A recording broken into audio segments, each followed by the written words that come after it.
C'était la pire décision. Au bout du 8e kilomètre, je n'arrêtais pas de me répéter abandonne. La clarté crée la direction et sans objectif précis, on tourne. J'ai posté ma vidéo du 10 km l'année dernière. Je disais c'est toi contre toi. Cette année, j'ai changé d'avis. Figurez-vous, c'est quand tu te donnes pas le choix, tu vas forcément réussir. Et ça, c'est quelque chose que j'ai compris pendant ce marathon. Tu sais, ce qui fait souvent abandonner les gens, c'est pas le manque de talent, c'est pas la fatigue, c'est que la plupart ne savent pas pourquoi ils ont commencé. La clarté crée la direction et sans objectif précis, on tourne en rond. Dans cette vidéo, je vais vous partager les 10 leçons que j'ai apprises pendant ce semi-marathon parce que je sais que si tu les écoutes, je te promets que tu ne verras plus jamais tes limites de la même manière. Hello les poupins, j'espère que vous allez bien. Bienvenue sur une nouvelle vidéo. Pour ceux et celles qui ne me connaissent pas, je m'appelle Aïda et sur cette chaîne, je vous partage ma vie en tant que créatrice de mode et en même temps, toutes les leçons que j'apprends dans ma vingtaine. Donc si tu es intéressé par tous ces sujets, n'hésite pas à t'abonner et on commence directement avec la première leçon. Ça, c'est une leçon que j'ai apprise dès mon premier 10 km que j'avais couru l'année dernière. Quand ton objectif est flou, peu importe le domaine, tu vas t'arrêter au premier obstacle. Mais quand il est clair, précis, mesurable, il devient ton GPS. Moi, mon objectif, il était très simple. Courir un 21 km sans m'arrêter et en 2h30. C'était absolument pas pour battre un record, c'était absolument pas pour impressionner qui que ce soit, juste pour prouver à cette petite voix dans ma tête que je suis capable. Et c'est fou à quel point, quand tu sais pourquoi tu cours, chaque pas a un sens. Ça, c'est quelque chose que tu peux appliquer dans ta vie. Peu importe l'objectif que tu t'es fixé, la clarté crée la direction.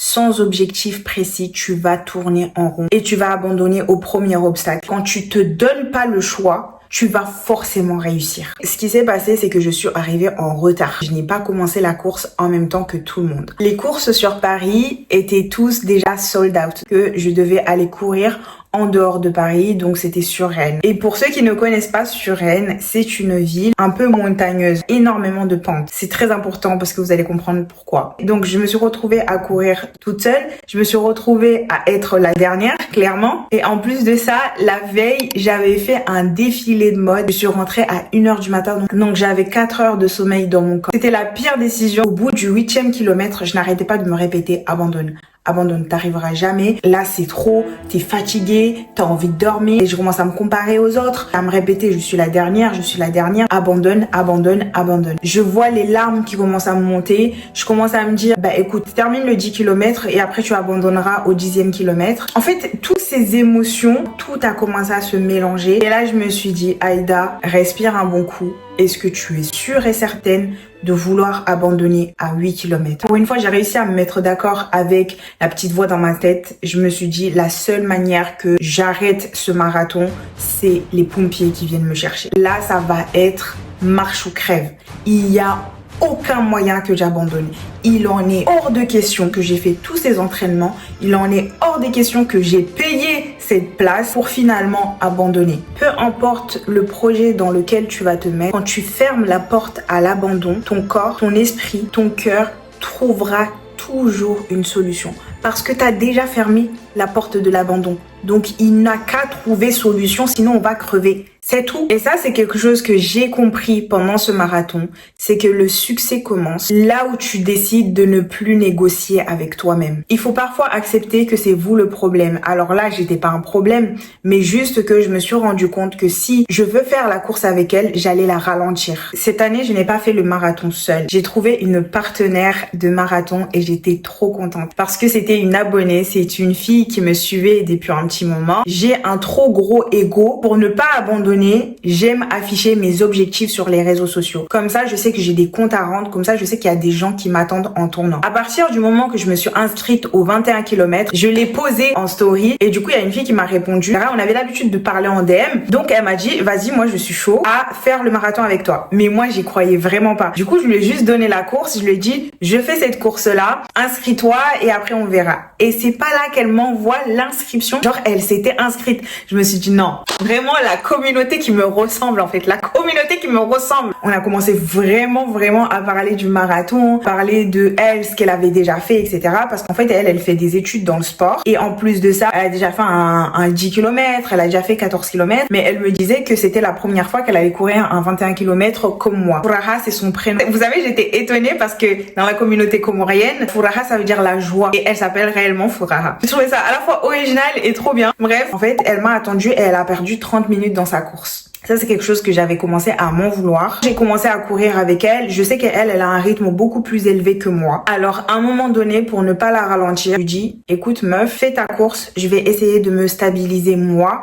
Parce que si je veux suivre ton rythme à toi, je n'arriverai jamais à terminer cette course. Alors, j'ai décidé d'accepter que j'étais la plus faible et de la laisser faire sa propre course. La laisser poursuivre son propre chemin. Parce que je me suis dit, si elle ralentissait pour moi, en fait, elle allait passer à côté de sa propre course, à côté de son propre chemin. Et je me suis toujours dit, peu importe la personne qui rentre dans ma vie, que j'ai un impact positif dans sa vie. Je ne veux pas être la personne qui va te tirer vers le bas. Je ne veux pas être la personne qui va te ralentir. Si tu es meilleur que moi, je vais t'encourager. Parce que vouloir retenir les autres, c'est juste une peur d'avancer seule. Et moi, je n'ai aucune peur d'avancer seule parce que je sais, j'ai confiance en Dieu, j'ai confiance en mon destin. Et c'est pas parce que elle brille en premier que ça veut dire que moi, je ne brillerai jamais. C'est pas parce que elle y arrive en premier que ça veut dire que moi, je n'y arriverai jamais. Et j'ai enfin compris le concept de ne pas se comparer. Parce que une fois arrivée à la fin, quand elle a fini sa course, elle m'a attendue. Finalement, on a atteint la ligne d'arrivée toutes les deux. Certes, elle l'a atteint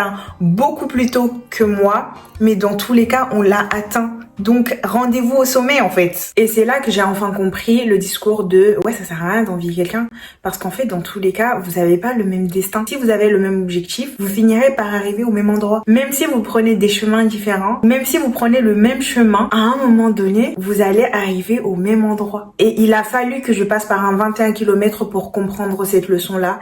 Et je dis Alhamdulillah tous les jours que Dieu m'ait mis cette personne-là sur mon chemin pour que je puisse comprendre ça. La bienveillance envers soi-même, c'est une force et ce n'est pas une faiblesse. Quand j'ai posté ma vidéo du 10 km l'année dernière, je disais c'est toi contre toi. Cette année, j'ai changé d'avis. Figurez-vous, c'est pas toi contre toi, mais c'est toi avec toi. Toi contre toi, ça veut dire que tu deviens ton ennemi. Toi contre toi, ça veut dire que tu te bats contre toi-même. Et toi avec toi, ça veut dire que tu es en train de grandir. Ça veut dire que tu mets de la bienveillance envers toi-même pour atteindre tes objectifs. Et je me dis, c'est pas un flex de s'infliger, de se détruire soi-même. C'est pas un flex d'être méchante envers soi-même. C'est pas un flex de se dénigrer constamment. Venez, on met en avant le fait de être bienveillante envers soi-même. Venez, on met en avant le fait de s'accompagner et pas d'être contre soi-même. L'année dernière, j'ai couru un 10 km. Cette année, j'ai couru un 21 km. Donc, si je me compare à moi-même, je me suis accompagnée à ce 21 km et j'ai été meilleure que l'année dernière. Et si je me compare aux autres,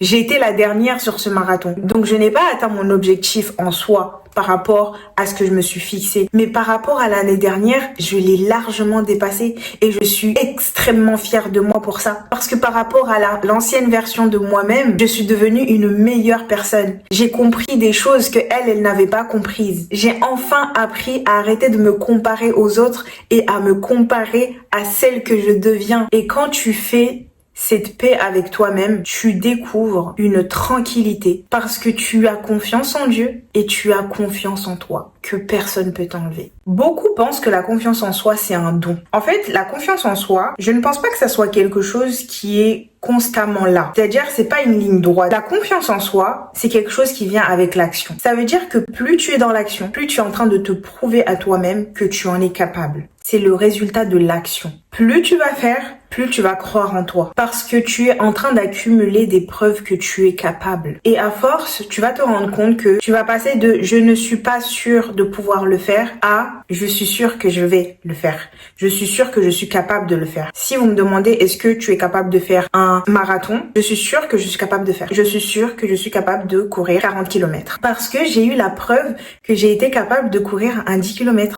J'ai eu la preuve que j'ai été capable de courir un 21 km. Et bien évidemment, si si je m'entraîne pour le 40 km, je suis sûre et certaine que je suis capable d'arriver. Peut-être pas du premier coup, mais quoi qu'il arrive, si je n'abandonne pas, je suis sûre d'y arriver. Vous voyez la différence, le switch qu'il y a eu. Et ça me choque parce que je sais que la moi d'il y a 2 ans, elle aurait été incapable de dire quelque chose comme ça. Et à partir du moment que ton mindset il shift, je sais que peu importe les objectifs que je me suis fixés, que ça soit sur YouTube, que ça soit mon business, que ça soit mon développement personnel, ma spiritualité, c'est des choses que tant que je mets l'action, je suis sûre qu'à un moment donné, ça va fonctionner. Genre, je n'ai aucun doute que ça va fonctionner. La différence entre je ne suis pas capable et je suis sûre que je suis capable de le faire, c'est beaucoup d'action. J'ai couru pendant 3 heures. Je te laisse imaginer la douleur que j'avais, que ça soit au niveau des jambes, que ça soit au niveau du corps. J'avais les pieds en feu, les joues en feu. Et pourtant, j'ai continué parce que j'étais sûre et certain qu'à un moment donné, la douleur allait finir par passer. Parce que j'étais déjà passée par là dans les entraînements. Au début, je ne connaissais pas mon rythme, donc j'allais vite. Ensuite, je me suis dit, je n'arriverai pas à tenir ce rythme-là, donc il faut que je baisse mon rythme et que j'arrive à une zone où j'arriverai à tenir sur le long terme, où j'arriverai à parler en courant, où j'arriverai à respirer pendant la course et durant des longues heures. Et tu te dis, mais c'est quoi le rapport entre ça et la vie? En fait, dans la vie, ça se passe comme ça. Ça veut dire que quand je vis une mauvaise période, en fait, j'ai ce moment de down et ensuite, je commence à remonter pour venir me stabiliser jusqu'à ce que ce moment de douleur finisse par passer. Un peu comme dans la course. Parce que j'ai compris une chose, peu importe ce que tu vas vivre, peu importe les épreuves que Dieu t'envoie, la douleur finit toujours par passer. Elle laisse certes des séquelles, mais les séquelles, c'est à toi d'en décider ce que tu vas en faire. C'est ton choix, c'est ta décision. La vie est une question de choix, même si mon ex voulait pas l'entendre. Quand tu deviens confortable dans l'inconfort, là, tu tiens quelque chose. Tu tiens une arme pour la vie. Tout est éphémère. Comme ce monde, tout est éphémère. La joie est éphémère. La douleur est éphémère. Justement, après le marathon, une de mes meilleures potes, elle m'a appelé, elle m'a dit alors comment ça s'est passé, etc.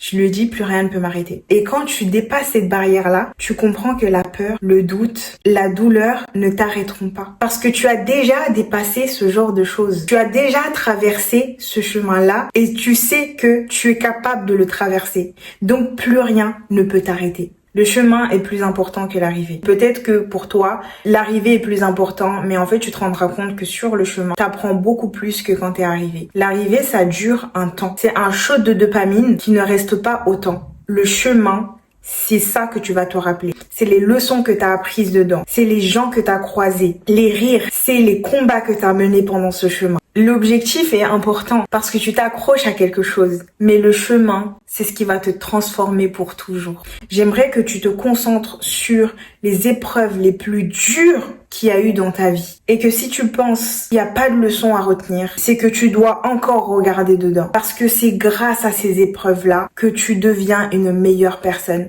À partir du moment où tu décides de regarder les points positifs que ces épreuves t'ont ramenés. Je sais pas si tu peux ressentir ma paix à travers cette vidéo, ma joie à travers cette vidéo. Et je suis tellement reconnaissante envers Dieu d'avoir couru ce marathon, d'avoir appris ces leçons de vie que j'espère qu'ils vont vraiment t'aider dans ta vie à toi.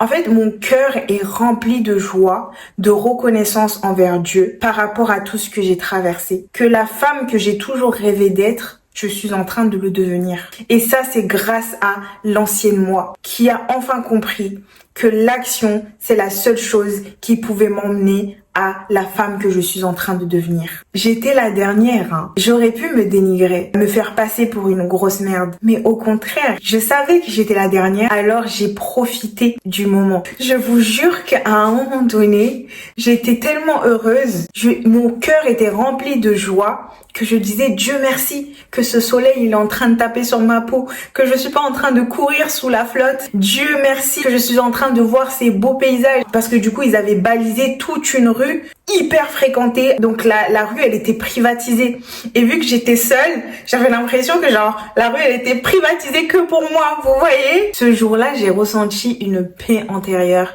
qu'une médaille ne pouvait pas me donner. On est tous à la recherche du bonheur. en pensant qu'un jour il finira par arriver. Et en fait, on ne comprend pas que le bonheur, c'est le moment présent. C'est cet instant T que tu es en train de vivre. Ça peut paraître extrêmement philosophique, etc. Et je vous jure que je suis passée par là parce que quand je comprenais pas les gens qui disaient oui, mais en fait, soyez dans l'instant et vous verrez que c'est ça le bonheur. Je suis là en mode ah vas-y, toi t'es philosophique, machin, etc. Mais maintenant que je suis en train de le vivre, je suis en train de me dire mais en fait c'était moi la folle. En fait c'était moi la folle du bus à penser que le bonheur il est dans le futur, à penser que quand j'aurai une meilleure situation, une meilleure maison, un meilleur compte en banque, je serai plus heureuse. Et ben je vous jure que grâce à ce marathon, je suis en train de me rendre compte que je suis en train de vivre les meilleurs moments. Et avant j'étais une go anxieuse. Les filles, j'étais très anxieuse. J'étais une meuf qui pensait tout le temps à l'avenir. J'étais une meuf qui vivait dans mes pensées. Donc c'est-à-dire qu'il n'y avait pas meilleur monde que ce qui se passait dans ma tête. Je ne dormais pas. Je détestais le monde dans lequel je vivais. J'étais ingrate. Et grâce à ce marathon, ça t'a permis de voir que là maintenant, là actuellement, où tu te trouves avec les problèmes que tu as, avec l'administration que tu dois régler, ton entreprise, le processus de YouTube, les gens que tu rencontres, vos commentaires. En fait, tout ça fait mon bonheur. Tout ça me permet de me dire qu'aujourd'hui, si tu me poses la question, je te dirai que je suis heureuse. C'est plus je suis reconnaissante par les toutes petites choses qui se passent bien dans ma vie, parce que maintenant, je tiens un journal de gratitude, et plus je vois à quel point je suis chanceuse, et plus je vois à quel point Dieu me donne plus de grâce et plus de bénédictions, que le fait de me concentrer sur ce qui se passe bien dans ma vie, bah je suis heureuse. Souviens-toi de ça. Fixe ton objectif, qu'il soit précis, clair et net. Avance quand même quand c'est dur. Et surtout ne t'arrête pas, parce que la ligne d'arrivée n'est pas au bout de la course. Elle est tout simplement en toi. J'espère que cette vidéo t'a plu. J'espère que cette vidéo t'a motivé. Si c'est le cas, n'hésite pas à t'abonner, à me laisser un commentaire par rapport à qu'est-ce que j'ai pu te procurer à travers cette vidéo. Activer la cloche de notification. Ça sera avec plaisir de discuter avec vous en commentaire. Donc, je vous dis à dimanche prochain pour une nouvelle vidéo et je vous fais des gros bisous. Bisous ma go.